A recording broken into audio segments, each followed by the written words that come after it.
Graduated from Rowan University in the spring of 2022 with a sports communication and media degree. I got to actually call minor league baseball and G League basketball games while I was in school. And then I graduated, and as soon as I graduated, I went to NFL Films in Mount Laurel, New Jersey.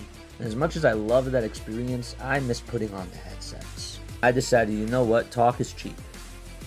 I have a laptop that's in my house, and so 21 months later, here we are, still on YouTube, calling games and building an incredible, loving community on here with the people that I call my Philly freaks with a capital P and a capital H. We go live for every single Phillies, Sixers, and Eagles game, and we do it like old school radio play-by-play style. I'm Jason Joseph, and this is Play-by-Play with JJ. I showed a swung on barrel. And out to right field. Bye-bye baseball. That baby is long gone. Well, ladies and gentlemen, the 2025 Philadelphia Phillies season is over, and it's been over for 2 days. But I wanted to give people a chance to just say goodbye to these Phillies. Just wanted to be able to sort of give them a little bit of a moment here and give you guys a moment here to come on and voice what you guys feel in regards to how the season went, and just reflect on a season that is gonna be the what if season. I can't really voice it any better than that. But I feel like I wanted to give people this opportunity to just come on here and just voice their own opinions, because I really feel like when it comes to this team, especially with how they lost on Thursday, we needed to take a moment and dissect everything, and it probably still hasn't sunk in for all of us, but I figured that we needed to say like a proper goodbye together, and I thought that today would be a good day to do that. Look, okay, I do have voicemail messages that I am going to get to, and again, you guys are more than welcome to call on in, and I will be taking phone calls too as we do this stream. But first and foremost, hit the thumbs up button, subscribe to the channel, turn on the notification bell icons too, and that way you will know when we do go live. I did post in the chat, okay? I wanted to know if you guys want me to still do Phillies content during the offseason.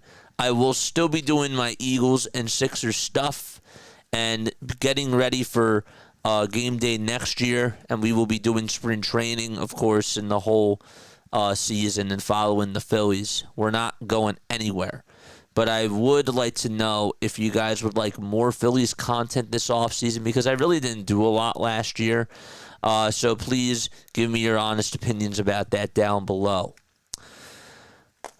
I had a fun season. I'm not going to lie. I had a very fun season with you guys. And I felt like that we didn't. I felt like that the Phillies weren't gonna go this. I had a gut feeling that the Phillies weren't gonna go far, but I'm also shocked that they didn't go further, and part of me is not shocked either. The more I think about it, the season ended the way that actually made sense when you really think about it. This Phillies team had so many question marks to it. There were things that we knew that were wrong with this team when it came to just their identity. And it made sense that it ended with an Orion Kerkering bad decision in the moment. It showed a lot about the mental makeup of this team. It did. It did. Was it all Orion's fault? No. Do I feel bad for Orion? Yes. But guess what? These are the types of learning curves that you're going to have to go through in order for you to hopefully, for his sake, grow as his career continues to go forward. We're all disappointed that the bats didn't show up, but first I'm going to start off by saying this. I do want to give a thank you to Christopher Sanchez, Aaron Nola, Ranger Suarez, and Jesus Luzardo. All those guys, and even Durant, came in to compete, and they pitched their tails off. Some of us were concerned about Zeus. Some of us were concerned even when Christopher Sanchez went out there again for his second outing if he would keep you involved in the game. And he did. He pitched his tail off. And I think that he proved, and I did say this in the moment, I think that he did prove to me that he is an ace. Moving forward. They did this without Zach Wheeler too. I didn't like the decision to go to Aaron Nola for Game 3. But you know what? It ended up working out. And then Ranger came on in, and he pitched his tail off. So I do want to thank the starting pitchers because they competed their butts off, and they're not going to get enough love, and they deserve that. If I'm Dave Dombrowski, I'm bringing back Ranger Suarez, and I'm finding a way to keep that starting rotation intact because that starting rotation was special. They were a very good unit. Luzardo and Sanchez were the first two lefties in Phillies franchise history to have a 200 strikeout season. At least 200 strikeouts each. They were awesome. They were great. And they competed with one of the best teams, if not the best team in baseball. So I would like to start there because that, to me, is a positive takeaway that I do have from this season and from this series, let alone. I do hang my hat high on that. In the same breath, I also want to thank Duran because Duran, I thought, especially in that Dodgers series, came to play too. I thought that Duran did a very good job in that series overall.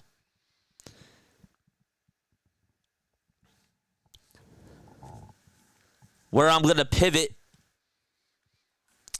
is to this.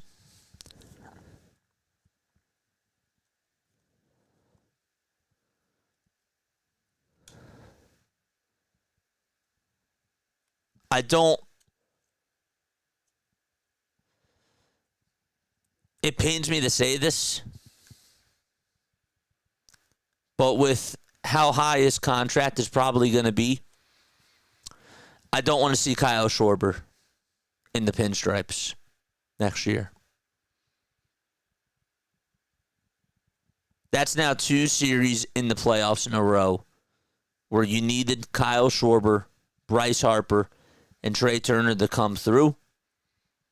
And they didn't do so. And we can give Trey a little bit of a pass if you want to because of the injury that he dealt with at the end of the year and for him to rush back from that. I understand that.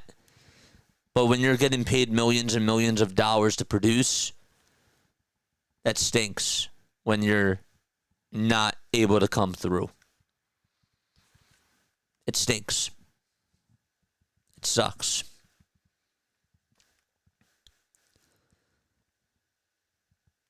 I don't know where the Phillies go in regards to their offense. I don't know what you're going to use that money for. But I don't want to see... I think I'm done with Kyle Schwarber. If he's going to want a lot of money, if he's going to want a long-term contract, I'm ready to move on from him. I'm ready to move on from Nick Castellanos. Ready to say farewell to him. I'm ready to say bye to Brandon Marsh. I'm ready to say bye to those guys.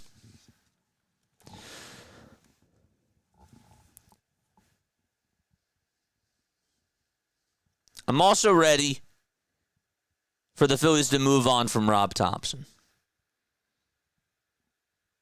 I think that that's not really a surprise to anybody. You need a new message in that locker room. Rob Thomson can't return. I'm sorry. Kevin Long can't return. If you want to keep Caleb Cotham, fine. But Rob and Kevin Long both have to go. My leader of the team, Bryce Harper, was not good enough. He was not good enough this year. And I don't know where they go from here with him. I think you're stuck with Bryce. But it pains me. It pains me to say that because we were so excited for Bryce Harper to get to the World Series in 2022. And we wanted him to go back and win the whole thing in 2023. Guys, you know how long it's been since 2022? It's been 3 years. That's time. It's been 3 years since the Phillies have made it to the World Series. Time flies, man. And it pains me. I've been such a big Bryce Harper fan. I've been a big Bryce Harper supporter. I know that he can't just waive his contract. But it's tough. We have to have these real conversations. Where did they go from here? I don't know. But I know me personally, I'm ready to move on from Kyle. If he wants to go somewhere else, fine. If he comes back here, okay, but it better not be for a long-term contract.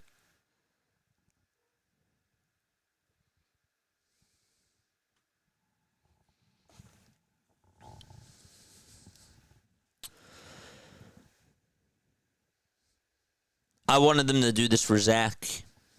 I wanted them to get this done. I actually thought that when Zach Wheeler went down, I thought that the Phillies actually played better. Their record was better. They looked like that they were playing loose baseball. It looked like that they were having fun. It looked like that they were gelling together. This core just didn't gel. This core didn't mesh together.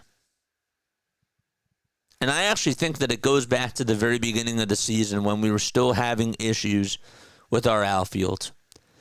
And it actually, I'm going to take it one step further. It goes back to what they didn't do in the offseason. You get Max Kepler on a $10 million contract. Max Kepler is on a prove-it deal. It backfired. Romano, signing him to a prove-it deal, that backfired. Right? Jesus Luzardo was the only thing that worked out. And that to me is sad. We said that going on into the offseason that they can't run it back with Rob and Kevin Long. And I really hope that that's the last of them. I'm not saying that Rob Thomson's a bad guy. I just think that you need a change in philosophy. And I hope that when we go into next year, we don't have to see them again. I really feel it that way. It's been 4 years. We've had this core for 4 years, and they just have not been able to get it done. But at the same time, again, I'm going to continue to go back to this. This pitching was special. You got to keep this pitching intact. Next year, you have Zach Wheeler, Christopher Sanchez, Ranger Suarez, Jesus Luzardo, and Aaron Nola as your 1, 2, 3, 4, 5. I'm hanging my hat on that. I don't know if that'll be good enough to win an NL East when your offense is not producing and when your offense is super streaky. But that's how I feel. That's exactly how I feel about that. I would love Harrison Bader to come back. I would. We'll look into free agency in a little bit, but Harrison Bader was a very good trade deadline acquisition. Unfortunately, he did get hurt, and that definitely did mess with you. But if the bats aren't going to step up, that's what sucks. We had some great moments this year, guys. We had a 4-home run game from Kyle Schwarber that we got to call. We got to watch Mick Abel make his major league debut and go toe-to-toe with Paul Skeens and pitch a gem and outduel him in that debut. We got to see some great performances from Duran. We got to see some just really cool moments. Like Christopher Sanchez striking out 13 batters against the Giants, all on changeups. Or Jesus Luzardo just going toe-to-toe with some of these other pitchers. Like, I will always embrace those moments. I will always cherish those certain things that happened this year that were just so much fun to watch and be a part of. But I'm ready to move on. Enough is enough. Enough is enough with this core, with this hitting core. I think that Bryce Harper stays, and that's fine with me.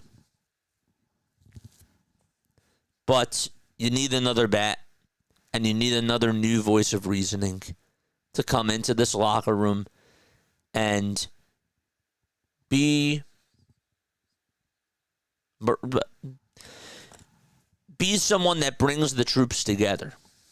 Because clearly it wasn't helping. When Rob Thomson was here during the first year, Joe Girardi just did not hold that clubhouse accountable. Nobody was gelling. And then when Rob did come, it felt like that the boys were rallying around Rob. They played for Rob. They haven't done that in a while. So it's time to get somebody new in here. It just is.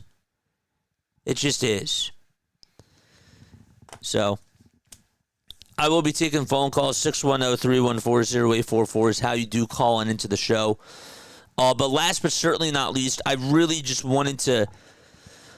Another reason why I came on here was because I really didn't feel like I got to say a thank you to you guys. I think that after everything happened, we wanted to turn off the TV. We were also distracted because the Eagles and the Flyers were on. It was an awful night. It was a terrible night. But I really want to give you guys an opportunity to come on here and say any final words that you have about this Phillies season. I'm grateful that we were able to do all these games. And I'm so grateful that I've been able to build just an awesome community of Philly freaks for life. And we'll be back next year for sure. But yeah, I'm a little bit sad that it ended that way and with how things ended. But I do feel like that there are things that, while yes, there have to be changes. There's some things that I feel very, I can zoom out, especially today, and I could say, I'm really grateful for this. There's things that, there's moments that I just enjoyed this year that were like, wow, that was special.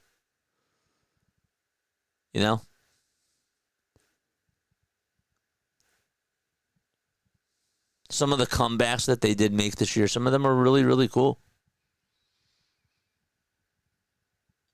They did take us on a ride. Because that's what this Phillies team does. But yeah. So calling in. I will be taking some voicemail messages first.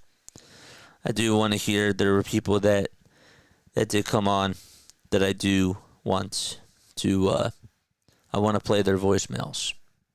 So we're going to do that right now. I don't know how long we're going to be on here, but at this point I'm just babbling. I'm just babbling right now. JJ, my name's Paul. I'm up here in Bethlehem, PA. I just wanted to call and say I really enjoyed you calling the game last night on YouTube. You got a lot of heart, young man. All right? You take care. I'll be tuning in, buddy. Bye-bye. Paul from Bethlehem, thanks so much, man. Means a lot to me, brother. It really does.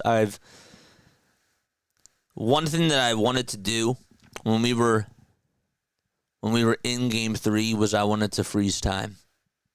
There's some moments where I'm on here that I'm just like, we might be angry. Even in Game 2, like when we had all these people come on, I wanted to stop time. I did. I wanted to just freeze that moment because I've learned that you got to embrace that. And we may not make it back to that type of a stage again, but we can't look at it that way. I don't know. I'm not talking about the team. I'm talking about with where this channel was in Game 2. We may never make it back there again. Same thing with Game 4. Game 4 was absolutely awesome for the channel. But I just embraced it all. I don't have any regrets this year.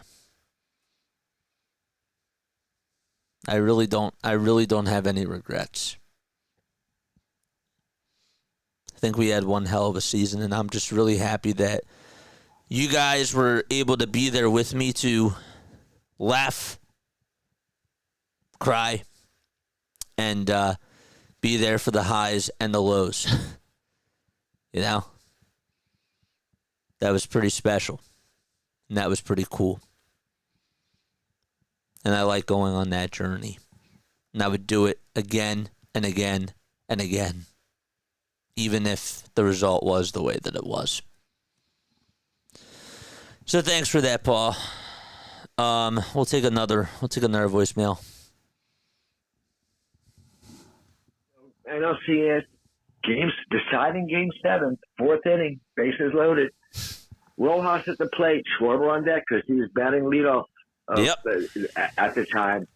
Remember. That was the moment to potentially plate some runs, break that game open. That was the series. That was the moment of Game 7. If you got a guy who can't hit the ball out of the infield, then you tell him he's got a bunch for a hit. And Rojas has got the speed where if he places the right bunt in the right spot, he can leg it out for a hit and keep the chain moving and bring Schwarber to the plate. Or if Rojas can't do that, then you have to have someone come up and hit for him, slap one out of the infield. So, that was an opportunity. It all goes there. back to 2023, Rob right? does not have the in-the-moment managerial, stuff, instincts, brightness. I don't know what it is. It's a bulb. It's your headlights in your car where you have normal headlights at night, then you hit the high beams. Rob does not have the high beam. That's right. Not for playoff ball, where everything is the game is compressed and every move is accentuated, I guess. So there's my postmortem. We didn't have Alvarado. We didn't have Wheeler, but we did have Thomson. Unbailing He's right. us, Rob. He's right. He's right. We didn't have Zach Wheeler. We didn't have Jose Alvarado, but you know what? And we also didn't really have a healthy Harrison Bader either. But we had a manager that was healthy. We had Bryce Harper, Kyle Schwarber, Trey Turner, and our starting pitching staff. And we had Brandon Marsh, Al Bohm. Like, pretty much our full core was healthy. And we just couldn't get it done. And when we assess Rob Thomson, guys, we're not just talking about the managerial decisions. We're talking about how does he vibe with that locker room. I look at Dave Roberts, and I say to myself, man, Dave Roberts makes a lot of terrible decisions. A lot of questionable decisions. But you know what Dave Roberts does do very, very well? And I give him a lot of credit for this. Dave Roberts understands how to mesh with his players. You have a team with so many egos, with so many stars. Mookie Betts, Teoscar Hernandez, Shohei Ohtani, Freddie Freeman. Okay, I wouldn't consider Freddie Freeman to be, like a locker room. I don't want to call him like a locker room problem, but I don't really consider him to be an ego. I think that Freddie Freeman's an incredible player. But you have a lot of mouths to feed. Look at their starting rotation, okay, with Clayton Kershaw they had this year, Emmett Sheehan, Tyler Glasnow, Blake Snell, Yamamoto, Sasaki. Like, he with the way that he managed that core, and the way that he handled things with the players and how he got everybody together, that's what we wanted from Rob. And we thought that we had that 3 years ago with Rob. No. The team never gelled. They never played like a unit, and they played like they were individual players. They weren't passing the baton on. They weren't. Their chase rate may have been down, but they weren't playing as a collective unit. And I actually think that that's ultimately why the Dodgers ended up winning. Because even Kike Hernandez came through. And Kike is very good in the playoffs. But you know what I'm trying to say? Other men stepped up. And they had that next man up mentality. There was more I in the team and not we. And that to me is sad. I look at that in a manager first and foremost. I know that we talk about the decisions that he makes and how bad they've been throughout most of the season, pretty much all the season. But that's the number one thing that I look for in a manager. How do you bring the whole team together, even when they're not doing well? Did he bench Nick Castellanos this year? Yes. Did he slide guys down in the lineup and slide some guys up? Yes, he did. But did he really rally the troops together? That's part of his job. It's part of his job as a manager. And I would say that the answer to that is no. We'll take another voicemail message, and then we'll get to the phone calls. See how you're doing. Keep your head up. I know it's been a rough couple of days, the past 2 days, but keep your head up, and I'm always here for you, bro, and hope to hear from you soon, man. And I hope you go live soon, because I do enjoy watching you, and I appreciate everything you do, man, for us. Love you, bro. Love you too, man. Love you too, dude. Thanks so much for the voicemail message. It does mean a lot to me. We're still, like I said, this isn't the end of us. To me, this is like just the beginning, And we're still going to be doing baseball playoffs. We're still going to be covering the Dodgers, Brewers, or Cubs, depending on what happens tonight.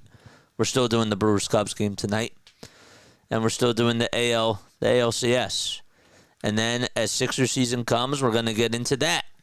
And then we're going to still finish up with the Birds. That stuff's not going anywhere. I promise you. I promise you that. But yeah, the poll is there. I really do want to hear if you guys still want us to do Phillies content during the offseason, because I really didn't do a lot of that, and I think that you guys have a lot to say in that, you know? So, all right, we'll take phone calls now. If you guys want to call in, you most certainly can, but I did want to get those voicemail messages out of the way. What's going on, my friend? Hopefully you're doing okay. How are you doing? How are you, Mr. Jason? How you doing? Sean, I'm so happy to hear your voice. It's just so enlightening just to hear you. Because the one thing that I really like about talking to you is that you keep it, first of all, you keep it 100%. You also bring some really, really good insight to the conversation, and I really enjoy that. Well, don't let the people in on our agreement that we had before this call. Let's just keep it like it's a regular thing, okay? Hey, first off, let me echo the sentiments of others. Thank you for what you do. I know there's a lot of people that live out of market that don't get the benefit of seeing or even hearing Phillies games, Eagles games, etc. So you're their only outlet, and we thank you for the time you spend, the effort you put into it. We appreciate it. I appreciate that, and that means so much from the bottom of my heart. You guys have no idea. No idea. I love doing this. Now, continuing on my human aspect, I got to focus on Kirkering a little bit. The human side of sport, I feel for the kid. We have to keep in perspective, he's 24 years old, yes, and in the heat of the moment, he panicked. And I can understand that. My heart goes out to him. It's not like you get to go out there tomorrow and undo what happened today. Yes. That's the finality of sport. However, as I've preached on your show before, fundamentals are important. Absolutely. And in that case, when you're a fielder, even as a pitcher, you have to know the situation and what you need to do before the ball is hit to you. How many outs are there in the inning? Who's the batter? What kind of speed does this person have? You have to have a preconceived notion of what you're going to do. And he wasn't prepared, and he has to eat that for the rest of the offseason. He does, and I'm sure, and I really haven't gone to be on Twitter. I haven't even listened to the stations. I've really actually tried to separate myself from everything that's been going on, even with the Eagles and even with the Flyers and all that sort of stuff. But what I will say is that didn't it make you think about Ben Simmons passing up on the wide-open layup in Game 5 of the Eastern Conference semifinals, or the Eastern Conference Finals? To a lesser degree, I compare it to Bill Buckner. I was thinking that too. Yeah. I mean, again, not as big, but still. And again, this is a 24-year-old young kid who made a mistake. He did. Now, you touched on one other thing, and you hit the nail on the head. I mean, I can sit here, and I can't be hypocritical, Jason. I can't come on here and say, you know what, I want wholesale changes, but if the Phillies re-sign JT Realmuto, Kyle Schwarber, etc., I'm okay with it. I'm not. This team needs basically an enema. This organization needs an enema. It needs to be flushed out from top to bottom and all sides in between.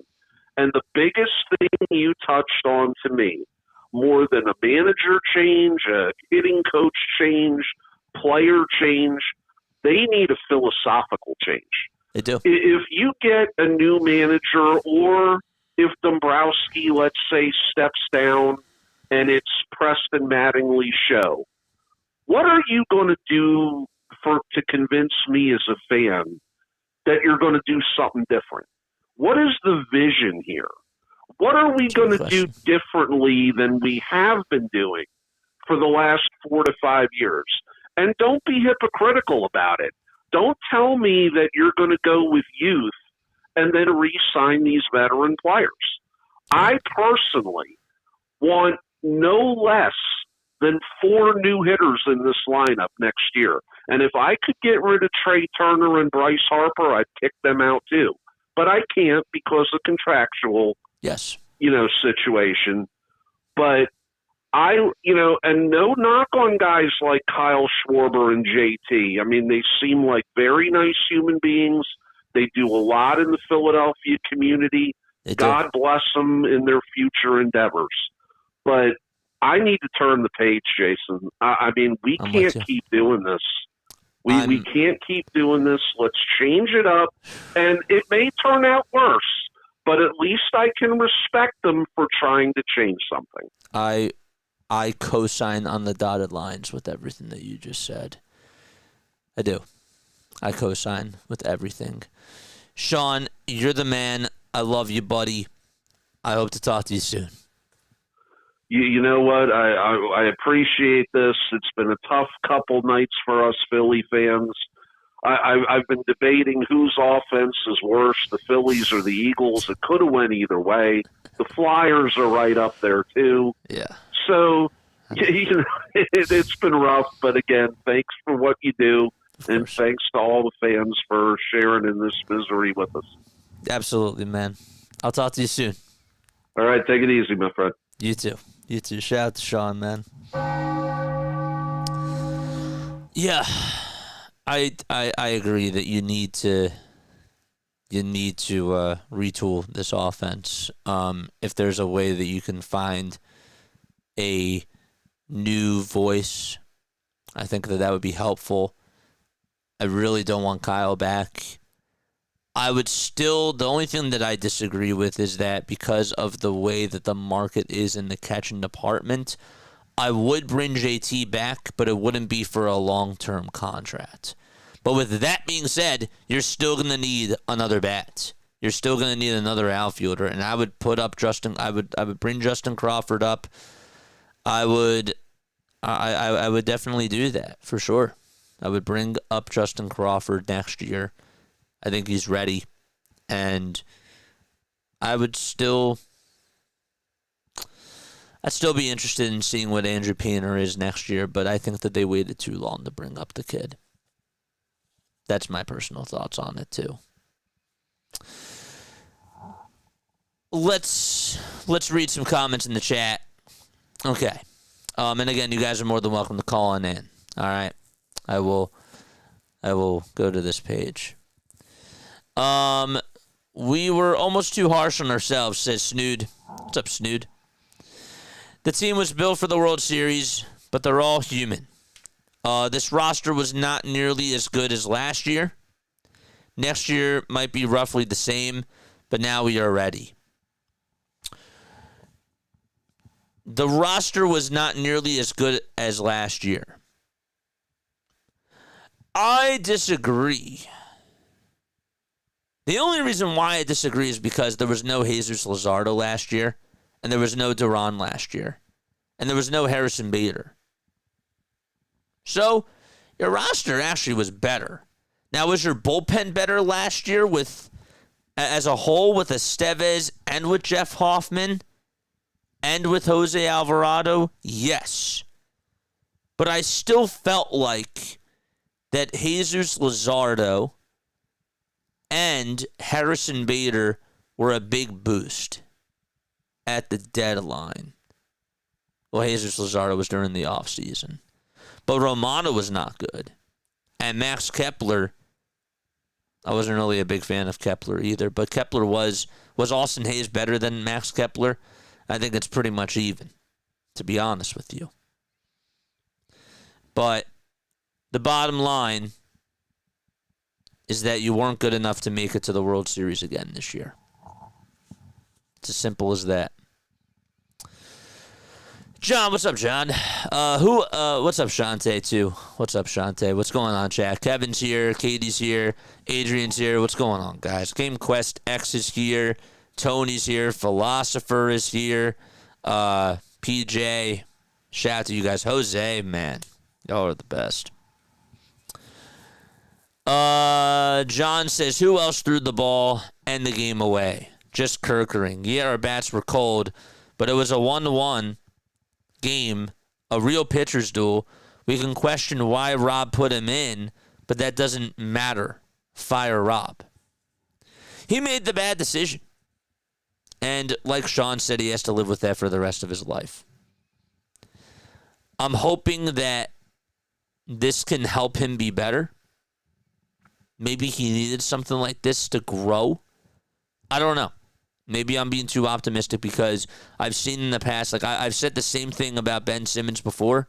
I've said the same thing about Joel Embiid before, just from a Sixers perspective. But then I've also said the same thing about Jalen Hurts before, and guess what? Jalen Hurts ended up winning a Super Bowl. Hurts, I actually did think, needed the losing against the Kansas City Chiefs in order for him to get back at the top. I do. But who knows? I don't know. Denver says, let Kyle walk. I want a more contract player with less strikeouts, but the free agent market is weak, so I would keep Ranger over the other two bats. Yeah, to me, Ranger is the number one priority.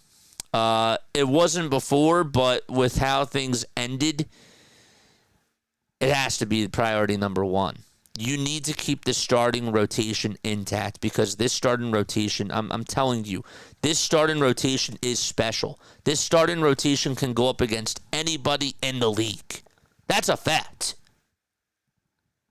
Christopher Sanchez legitimately has a case to win the Cy Young. I don't think he's going to win it, but he really, legitimately has a case. Zach Wheeler went down, and we all questioned, who is the ace of this staff? Christopher Sanchez stepped on in and said, give me the damn ball. It's me. And Zeus, I think Jesus Luzardo shut up a lot of haters too. So, Zeus as your 4 next year with Zach Wheeler. Hopefully he's healthy. And I'm sure that he's not going to go like a full season next year. And they're going to be very careful. I understand. You also need that starting pitching depth because of that.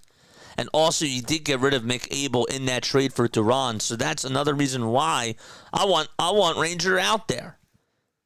I do. I really, really do. That's how I feel, man. That is how I feel. All right, we're going to take another phone call. What's going on, my friend? Hopefully you're doing all right. Welcome on in to the final words on this Phillies season. Well, yeah, I mean, it was a brutal season, pretty much. Scott, I think it was just disappointing. Yeah, that's the word. I think if anything, it was a disappointing season.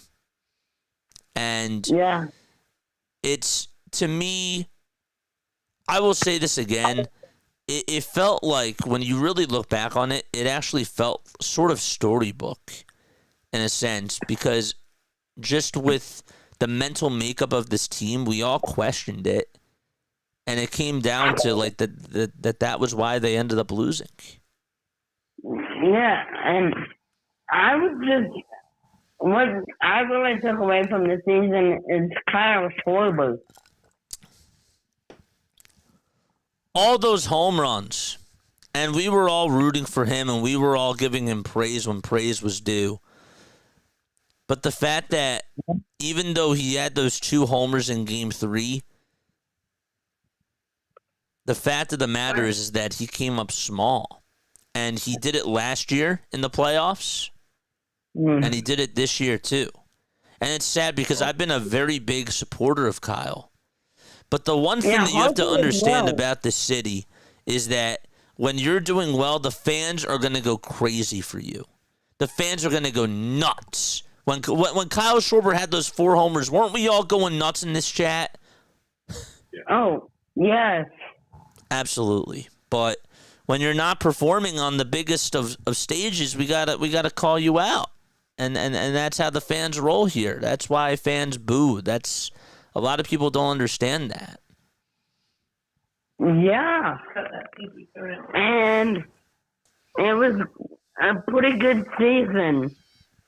Seeing that we didn't do that great against the Dodgers. You say the same for Harper. Yeah. Yeah. Do what? No. I was just agreeing with you. That was it. Yeah. I mean, Harper and Schwarber. Bryce Harper, he had a pretty good season. No. But I wanted to ask you, Scott.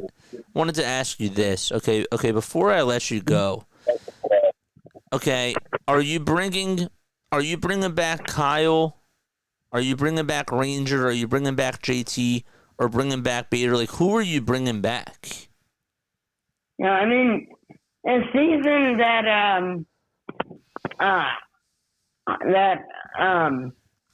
Schwarber had, I would bring Schwarber back definitely. You would. You would bring Kyle back. Okay. Yep. Sure. Interesting. All right, man. Well, I got to keep the line moving, but, man, I love you so much, dude. And for all the phone calls that you provided with during the regular season and even during the postseason, you know, I love doing this because I feel like I can get closer to my callers and all the Philly freaks that are in this chat. And I love every second that I've gotten to just talk to you specifically, man. Yeah, thank you. And I would bring Ranger back as well. Yeah, they have to bring back Ranger. There's no doubt about it. Bring back Ranger Suarez without a doubt. All right, I'll talk to you soon, my man. All right, buddy. Take it easy. Shout out to you. I didn't mean to cut him off. Ugh, man, that sucked. I did not mean to cut him off. But shout out to Scott, baby.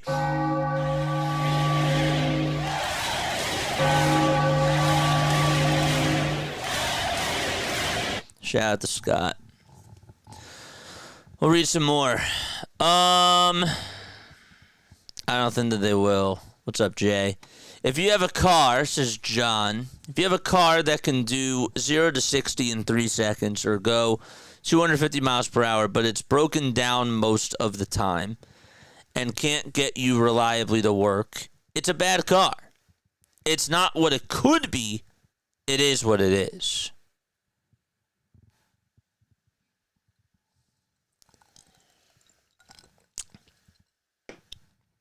It's a great analogy. That's a great analogy. I can't even say it any better than that. We're going to take another phone call. What's going on, my friend? How are you? You are on the Phillies podcast. Yo, JJ. This is Cool J speaking to you. What's up, Cool J? I have a big smile on my face, man. What's going on, dude? Well, I was going to reiterate what I said. The other people said, like, I mean, first of all, I want to say thank you for, an amazing year and giving, really good play calls. I mean, I think on behalf of me, the rest of the mod squad, and the rest of the freaks, we say thank you for letting doing a really great show for us. Anytime. And anytime. Like, we had a great year, even if it wasn't the way we expected it. But we still made a really great and fun year. Absolutely. This is my very first year listening to you.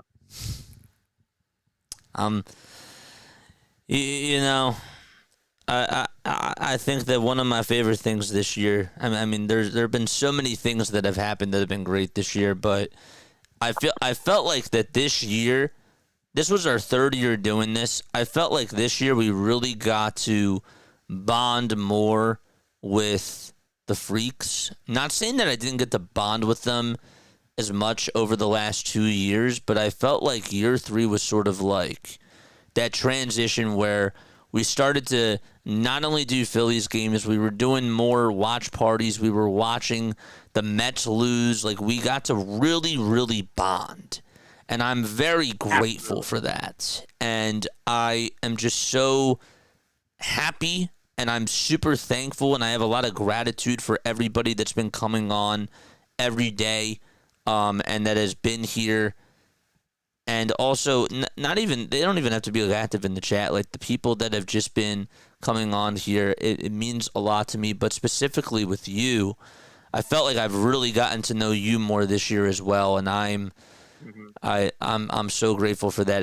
Every time that you calling in during the post game show, every time I see you in the chat, even just as a mod, timing people out and doing everything that you're supposed to do, I'm beyond grateful for that. I mean, it means a lot, JJ. So I really appreciate that. You saying that. Of course.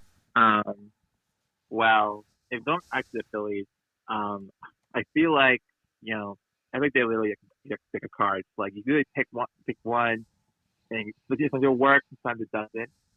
And I feel like if we're going to try and rebuild and try and get to a World Series vibe, like everything has to be fixed. Like either break everything down or work from the top. Like start from the top. The fish, whether you're from the office, and just start building from there. Get players there, so it shouldn't just, be, because everything is all about statistics, but it's also about how you just really see them in other games as well. Like, see them how they play, see how they're able to move both offensively and defensively, and see if that's perfect for you. If it fits the criteria, then go for that. If not, then move on someone else. And I feel bad for what Kirkering, as much he was up there. He had a lot of pressure during this game, and it feels like he still has a lot. Of course, he has a lot of things to fix, but it feels like in that type of situation, like what can you do? He just has to learn. He has to learn. I think that the moment got too big for him. But also at the same time, this is something that just happens in life. Sometimes, and to bring it back to life, like you have a split-second decision to make a decision, and it could be the best decision that you make, or it could be a very bad decision. And sometimes you're put into those into those things, especially when you're riding a car.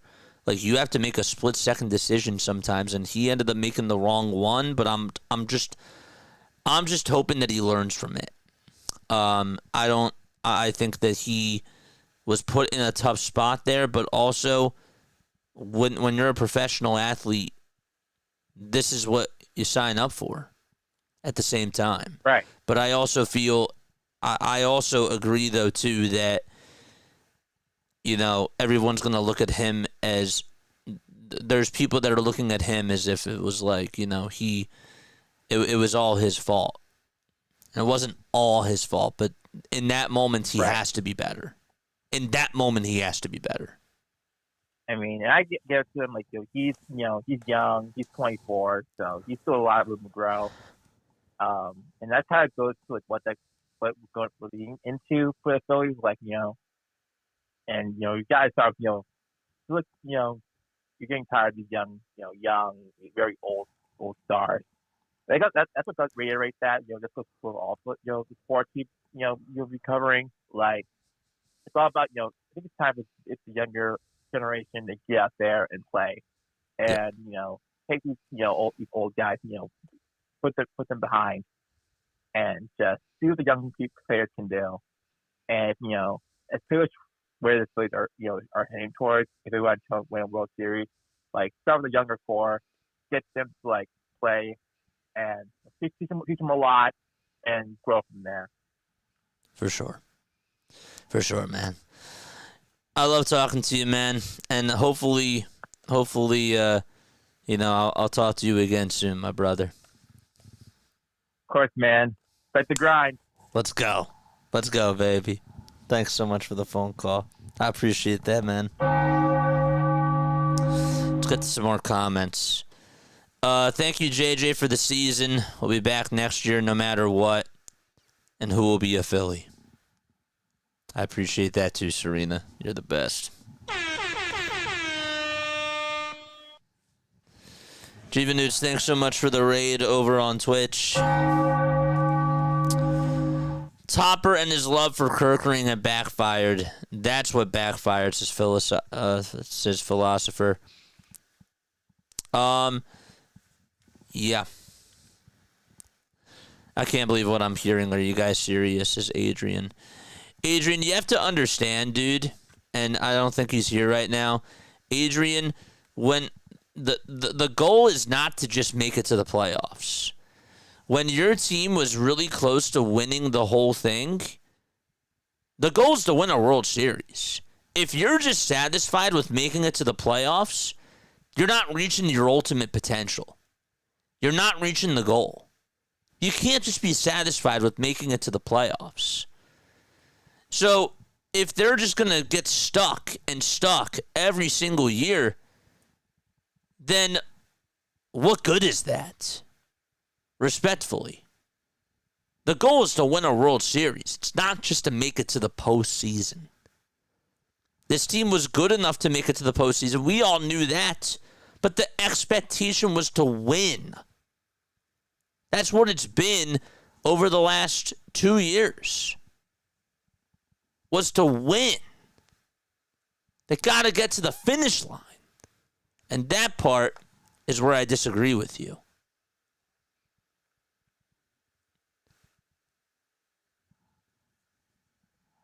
John Casty has to go. And I think he wants to go too. I do too. I can accept that. I also wouldn't bring Alvarado back because he can't be trusted, says Dan Brew. Interesting point. I don't know which lefties out of the bullpen are going to be on the market. But he let the team down too. He let the team down as well. That was not cool. Take another phone call. What's going on, my friend? How are you feeling today? Hey, JJ. Can you hear me? Yeah, I can hear you. What's going on? Hey, it's seriously Larry in Florida. First-time listener, long-time caller. Larry, I have to thank you. I have to thank you for, always being here from day one, and also just for bringing a lot of comedy to the chat, and for always being such like a spark plug, because I really feel like without the people that have been coming on here, you guys really do bring life to the chat. And I don't just say that. I really mean that. I mean that from the bottom of my heart. And I want to thank you for that. I want to thank everybody I want to thank John. I want to thank all those people too, because they fit that. But you specifically, you're a main character in this, man. You really are. So. Yeah. Well, I don't really want to follow this team this closely, like on a game-by-game basis at this point. I would rather kind of glance at the standings once a week and go, oh, they're doing good, or, they're not doing so good, and then just check in come playoff time. Understandable. But I'm here because I enjoy being in the chat. I enjoy everybody in there. So, with the chat out there has made my life a living hell for the last 6 months and wasted that time for me. Otherwise, I would have been barely paying attention at all to the Phillies. But instead, I'm here every day following, all the ups and downs, every single game, all season long. And I got roped in to caring about this team and having some hope. So thanks for nothing, chat. All you guys out there, John and Cool J and PJ and Scott and everybody else out there. Yep. If it wasn't for you guys, I could just kind of semi-ignore the team.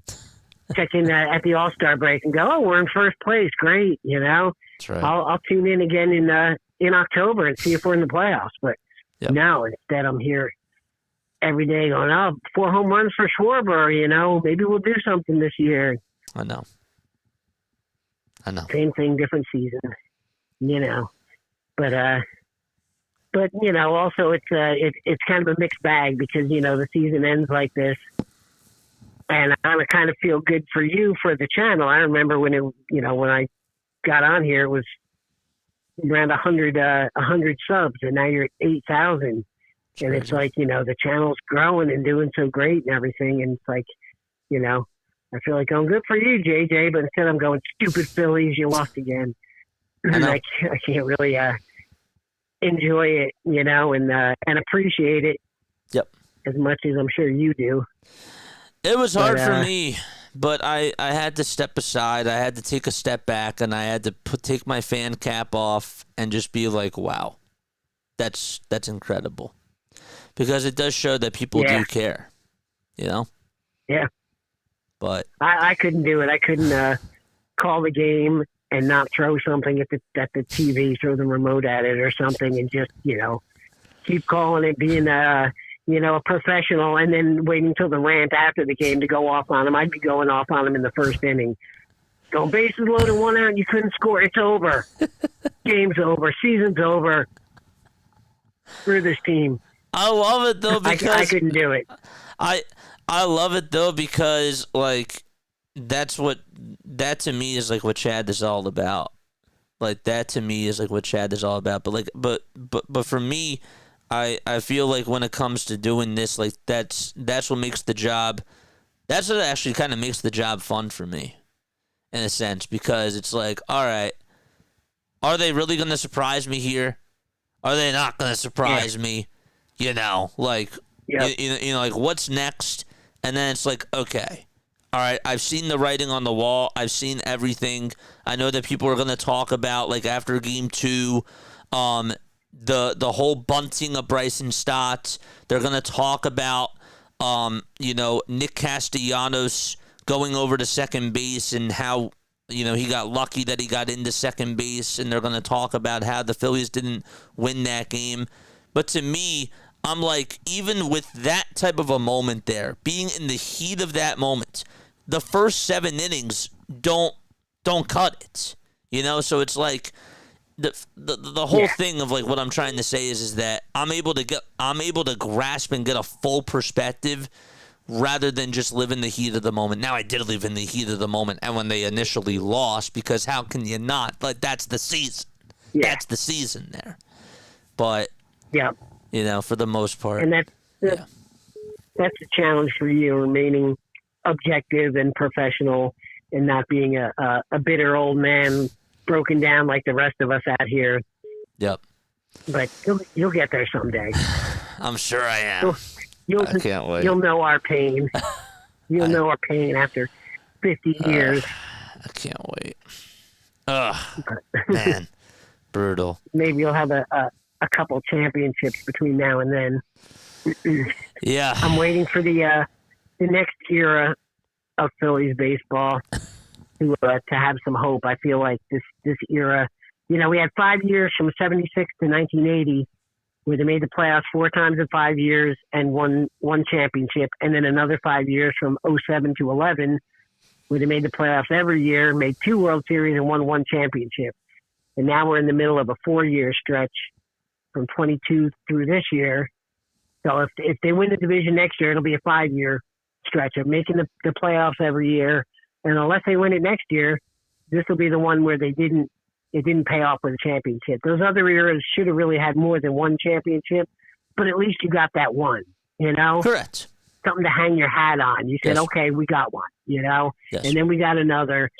And this is that same kind of thing, the same kind of era like that, and the same kind of team. And you're like, well, if we only get one, I just want that one, that one moment where it's not like, yeah, we won on to the next series, the divisional series. It's like, this is it, the World Series. We won it. It's, get to celebrate, go out in the streets and, grease the light poles and all that. And, yeah, I don't think this team is going to get there to that spot. So now I'm thinking, well, then if not, then, I'm going to have to wait for the rebuild, to break down and rebuild and start from scratch. And it's, I know it could be 10 years or more before they get to, to put together a team like that and have another championship window, another maybe 5-year championship window again. But I wish that could get underway as soon as possible, because I don't think this team, I think this window is closed. I don't think they're going to get it done. That's why I'm like, I don't want them to even keep Schwarber. I don't see the point. That just drags things out, because eventually there'll be another guy like Harper and Turner and Cassie and JT who's on a long contract with a lot of money, and you get to the last few years of it, and they're never worth it. You're paying for the first couple of years, on those contracts, and by the end, it's always an albatross around your neck. Yep. Those big contracts at the end. If we give Schwarber 5 years, he might hit 50 home runs again next year, maybe even the year after. But 3-4 years from now, he's gonna be like Cassie is now. We're all gonna be booing him and going get rid of him. And it's like, no, we still got that contract. You're still paying him $30 million for the next 2 years, and you're stuck with him. Yep. And I just want to start clearing out all that deadwood as soon as possible.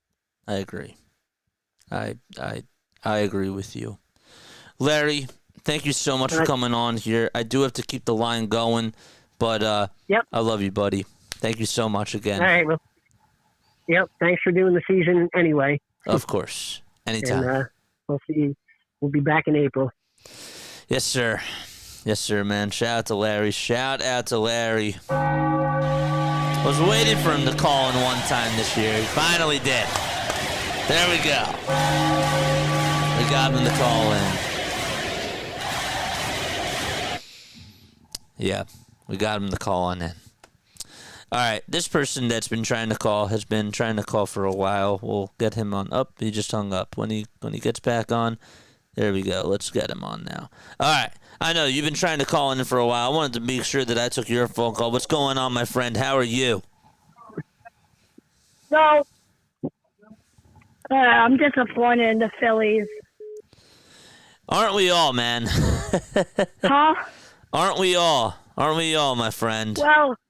Well, yeah, but at least they tried this year.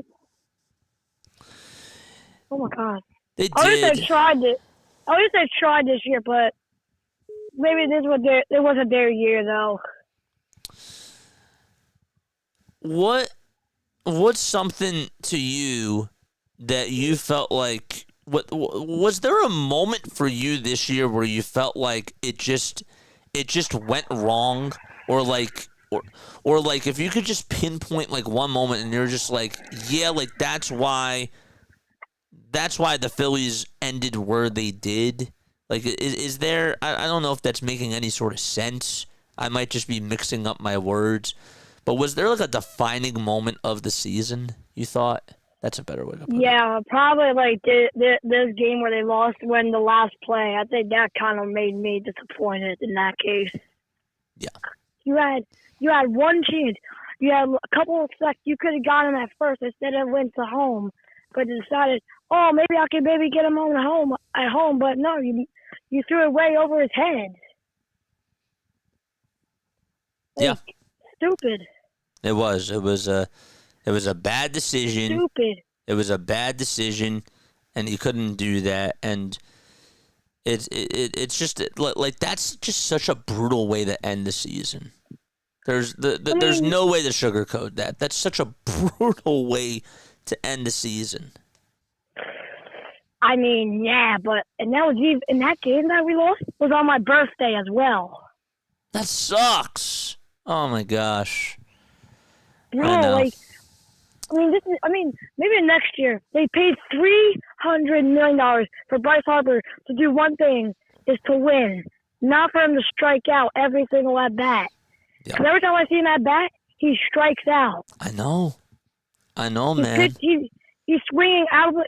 Every time there's a ball out of the box, he's swinging like he's trying to get the pitch. He's trying to look at the pitch to get him out to get a home run. That's what he's looking. He's looking at the box. He's not looking where the pitch is. He's looking at the box. I know. He's too worried about him striking out, so he's like, I'll go for every single pitch. Yep, and not only that, my friend, but how many times do we see him swing at the first pitch this year? Oh, a lot of times. A lot of times. And what was he chasing after? Breaking balls. Breaking even down the middle. He doesn't swing at him. He watches it. He just maybe like once in an occasion he might maybe get a hit there and there, but I think just this year it wasn't their year. I think they were. Every time I was staring at them, they looked like they were starting to lose in the first place. Yep. When I was at the very start of this year, of this division series against the Dodgers, the first game when I already saw they're like, well, that's it, they're gonna lose. Yep. And they scored 8 runs in the second game as well. I feel you, man. What about you? If there was one moment in this entire year for the Phillies, what was the best moment of the Phillies this year? What's your opinion? I'm going to hear it. The best moment for the Phillies this year? Yes. The best moment was when Mick Abel got the call up and he went toe-to-toe and outdueled Paul Skeens. That, I think, was the best moment. I think that I love the 4-homer game from Kyle. But I know that everyone's going to put that in there. But just to see a kid come up and perform so well in the brightest of lights and him go toe-to-toe against the best pitcher in the league, I got to tip my cap to that. Against a guy who can pitch like 100 miles per hour? I know. There's a rookie pitching against an all-star pitcher? Yep. That's brutal. That was. That's even. Let me think. Crazy. Rookie. Damn, that's a lot of people. That's crazy. That's absolutely crazy. Let me think. When they faced each other, they played on the World Series in 2008, and the Phillies won. So at least that's a plus. But because the Dodgers. Because they got 2 good. They got Osaki and they got Ohtani. Good. Those are 2 good pitchers for the Dodgers. Those are good 2 rookies as well. Those are 2 players you gotta watch out for. Sasaki, yeah, Sasaki. Ohtani's not a rookie, but yeah, Shohei Ohtani is definitely great. Man, I gotta keep the line going. But I love you so much, buddy. I really appreciate you for calling on in this entire year. I hope to hear from you during the off season, dude. You're the best. Yeah. I'm actually watching some football right now. I'm watching Temple and Navy play at the Eagle Stadium. So I'm watching that. Let's go. That's so cool. Have a good one, my friend. Take it easy. Yeah, you too. Peace out. Peace out, man. Another great phone call there. Let's see. There you go. You guys had injured players. I think you guys are giving up too easy, says Adrian. Dude, the whole goal is to win a championship. If you look at the Philadelphia 76ers, guys. The Philadelphia 76ers, with that same mindset, would have their whole look at how things have gone. Okay, the 76ers have been a second round exit. Then they'd never have made it past the second round. Okay?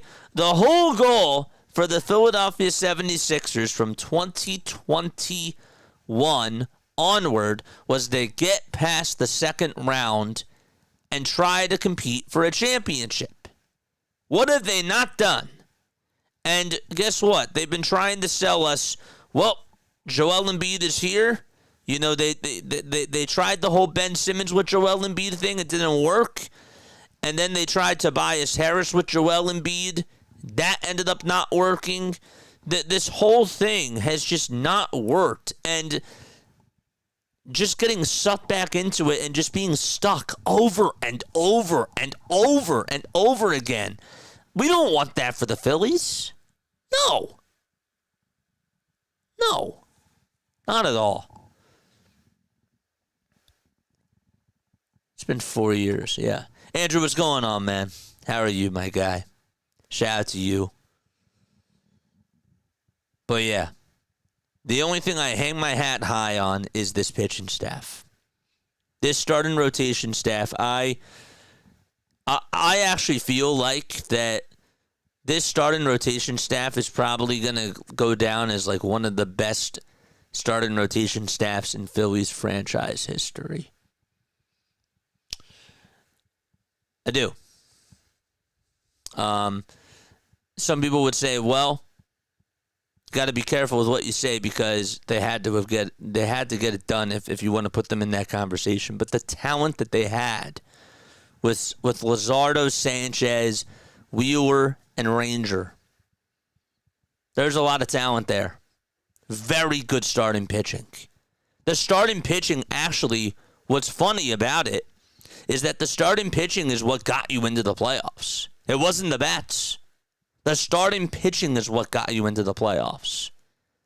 And they carried you until the bats just couldn't do the bats just couldn't put up any runs.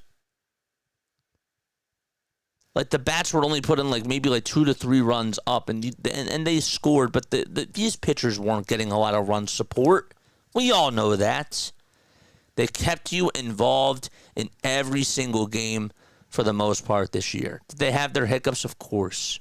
There were times where Zach Wheeler didn't have his stuff against the Yankees. There were times that Ranger Suarez went through his little slump. Same thing with Jesus Luzardo. But they weren't the reason why you lost.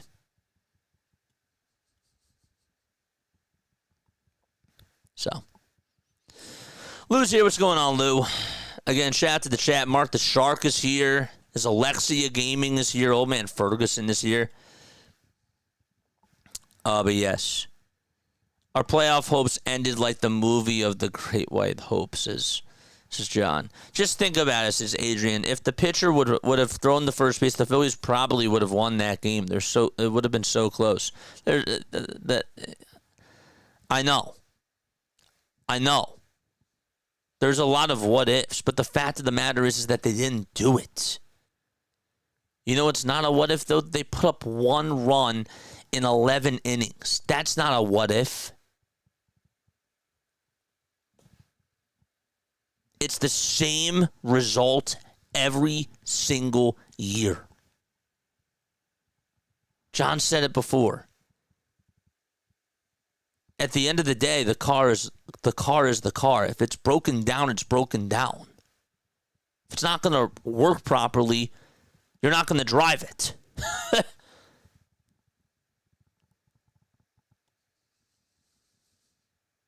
So, Tony, what's going on, man? What's going on? We'll read a couple more. Man. GameQuest says, JJ, that was a mess. What was a mess? I'll have to go back and listen to it. Larry says this. Kyle kept hitting in the second half. He's just like the rest of the team. Over the course of a long season, they can win and put up numbers, but when the pressure is on to get it done now, they choke. You can't have that. Are you going to show up when the brightest of lights come down on you? That's what matters.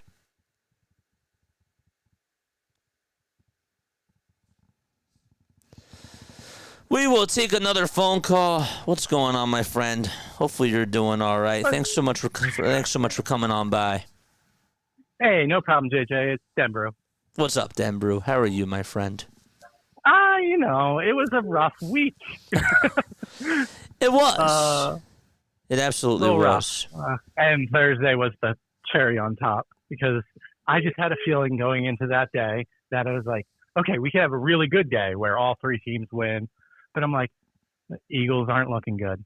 The Phillies, they didn't they had that one good game, and it was basically 2 innings where they scored runs. And then the Flyers, they were playing the defending. The Flyers are the team I'm most happy with their result on Thursday. Yes, for sure. They hung in there. They did. With the Stanley Cup champions. They didn't get stomped on. They didn't look great, but they didn't get stomped on. But Phillies, the problem is we said this last year, right? We said we need to change something, and we didn't. We got the one good thing, and we got Luzardo. You got Kepler, who was absent probably for the first 3 quarters of the season. And then he turned it on in September, and then fizzled back out. The Bader injury really hurt. Yep. Him not being able to hit. It did. Really hurt. I can't dismiss that. That definitely was a momentum killer for sure. Yeah, because having to put Castellanos, a guy that. That statement that he said after, I think, Game 2, where it's like, oh, when the crowd gets against you, it's hard to... I'm like, dude, you've been playing in this league for how long? Like, this is probably the best crowd you've ever played for. And then how about the beef back and forth between Jess and then 97.5 the Fanatic? Like, oh, my gosh. I don't know if you saw that going on Twitter, but oh, my gosh. I did not. That escalated even more. So... That was fun. That was fun. Yeah. But, good things. Luzardo, you take out that 12-run game against the Brewers, he probably has a low 3 ERA. Yes. Than a mid 4. Yep. I would think. I tried to ask ChatGPT to calculate it for me, but it couldn't figure it out. But most of my favorite moments are the Sanchez is his high strikeout games. Oh, I think he had that 12 strikeout game, right? Yep. Rangers 12 strikeout game. Things I mentioned, I think earlier. Ranger, I love to have him back. I'm hesitant because Boris is his agent. I know. And his one main issue is the start of the season. His back is always has been for at least the last 2 seasons, has always hindered him from either starting out the gate or he gets hurt after his first or second start. That's a good point. Nola, I'm hoping for, he comes back and he's better. Otherwise, that contract's going to look horrible. Terrible. Yeah. Yeah. Wheeler, you can't really do anything. The one good thing I've heard, I've listened to some analysts say that he had the vein pinching in his collarbone over the nerve pinching. Correct. Pinching. So that could be better because that's what I think killed Matt Harvey, his career was it was the nerve and not the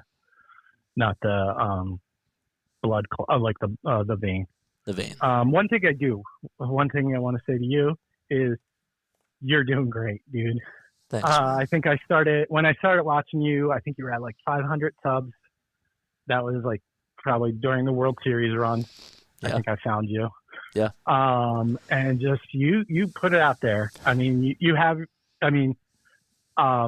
I didn't agree with everyone about that whole not doing the Phillies game at the end of the year. That was me. Yep. I agreed with what you did because it's I always say it's your channel. You can do what you want. But you're killing it, dude.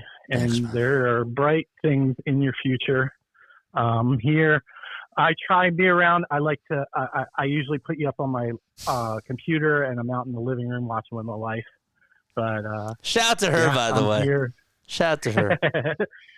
Yeah. But yeah, you keep killing it. Thanks. We'll be back next year. I'll be around for the Eagles. Not too much of the Sixers fan. I'm worried about. I kind of follow, but you're doing a great job. You're. I'm just hoping someone sees it and we get the right eyes on it, and I appreciate that, dude. Don't make me blush. Oh my gosh. But no, seriously, thank you. It no problem. It means more than words, and I'm just very lucky. I'm very happy, and I really, really love doing this. I felt like this year specifically, I really got to connect with you guys even more than even just in years past, and I think that I've come a little bit more out of my shell, and I realized that on here we've been really, we can even take this to another level next year. It's absolutely ridiculous. It's insane. So, but I think if the Phillies could do a run, you'd be. Yeah. It would it would it would really help. For sure. But absolutely, there's going to be next year. Of course. But I love you, man. Thanks so much for the kind words. Thanks so much for coming on here and for expressing like the good stuff, because I am a person that like always likes to have positive or likes to have positivity. And even for me, like this felt like a little bit weird because I'm not usually like as much of like a negative guy, but I had to call it like we had to call it like what it was. But there were definitely moments that I will always cherish without a doubt, like this year, and I would never take any of that away, never. Also, we got to get new highlights in your intro. Yes, that's something that I am going to work on during the off season. Get some Sixers and Sixers and Eagles calls in there. Yep. Because then you're killing it, dude. Thanks, man. I'm one that does appreciate Diamond Zone. Thanks, man. I appreciate it. Anytime. All right. I'll stop boosting your ego too much, right? No, it's totally okay. I really appreciate it, man. It means you have no idea. It really does mean the world. Like there's no other way that I can say it. So, but thank you so much for coming on here, man. I will see you soon. And man. Yeah, man. I love you, man. Thanks so much. Yep. All right. You have a good one. You too. I'll be chilling in chat. You're doing tonight's game, right? Oh yes. Absolutely. Okay. I'll make sure I pull it up. Let's go. Baby. All right. Take it easy. All right. I'm rooting for the Brewers and the Mariners. Okay. Let's go. Let's go. The two teams that don't have one go after one. I'm with you there. I'm totally with you there. So, shout out to you, man. Shout out to Denbrew. Oh my gosh. Dude, I could talk to these callers all night. I really could. Like, we could make like a 3-hour show and we can just talk and just have these cool combos, man. What else are people saying in chat before I do get going? I think that's the last phone call I am going to take because I do have to get ready for that Brewers-Cubs game. Denver also said, and he did say this during the phone call, he said that Rangers' health is what worries him. We don't know if he's going to be healthy coming on into next year. That has been a concern throughout the last 2 to 3 years, just his overall health, and he's right about that because of the back. He's not wrong. Who else do we got? Daniel Barry. What's going on, dude? Thanks so much for stopping on by. Your best trade capital aside from Painter and Crawford are Bohm and Stott. Yeah, Aiden Miller was up there for a while. I would also, and people actually might disagree with this, but Gabriel Rincones Jr. I know he had a solid spring training and he ended up making it to AAA. He might have some value too. He might. I don't know. We'll see. BW in the chat. What's going on, BW? I'm so happy to see you on here, my friend. I appreciate that very, very much. BW, you're awesome. Agree, JJ. Shout out to BW. I think it's safe to say the title was totally up for grabs. It has made for an exciting playoff so far, but it's also tough for teams that have expectations because only one can win it. And guess what? BW, you're right. Only one can win it. Doesn't mean that it's easy, but the one thing about it is that when you have that tattoo on your back, when you have that name chosen one, with great power comes great responsibility. It's that cliche.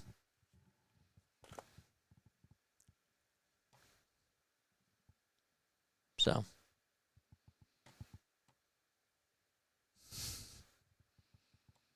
The halftime rant after the loss was epic. Timestamp is in the comments. Thanks. I'm chilling, calm before the storm. Got a crazy travel day coming up. Anxiety is up. Up. I'm pulling for the Cubs, says BW. Sounds good, man. All right. I think that's going to wrap it up for me.